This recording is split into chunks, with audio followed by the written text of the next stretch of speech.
আসসালামু আলাইকুম প্রিয় দর্শক সাবস্ক্রাইবার।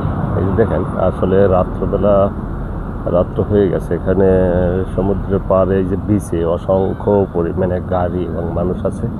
কিন্তু আশ্চর্য বিষয় হলো যে এই গাড়ি যে এখানে দেখেন প্রচুর গাড়ি আছে, ঠিক আছে, গাড়ির অভাব নাই। প্রচুর পরিমাণ গাড়ি, দর্শনার্থী মিলে ঝিলে একদম একাকার অবস্থা চতুর্দিকটা। এই কারণে এখন একটু আবহাওয়াটা একটু কমতেছে। এই আবহাওয়াটা কমার কারণে তারা কিন্তু এখানে সমুদ্রের পাড়ে আসছে। এই সময় আজকে বিশেষ করে ছুটির দিনে থাকবে আর কি, অনেক সময় ধরে, যার জন্য সে এখানে সবাই ঘুরতে আসছে আর কি। কিন্তু এই যে পার্কিংগুলো দেখতেছেন, এই যে গাড়ি প্রচণ্ড প্রচুর পরিমাণে গাড়ি, এত পরিমাণে গাড়ি এখানে রেখেছে।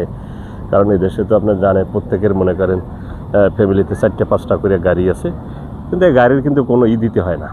এই যে বাংলাদেশে যেমন পার্কিং, টোল মল এই সমস্ত কিছু দেওয়া লাগে না, কারণ এগুলো সব সরকারি কিন্তু দিয়ে রেখেছে এবং সরকারিভাবে কিন্তু এগুলো তুলে রেখেছে।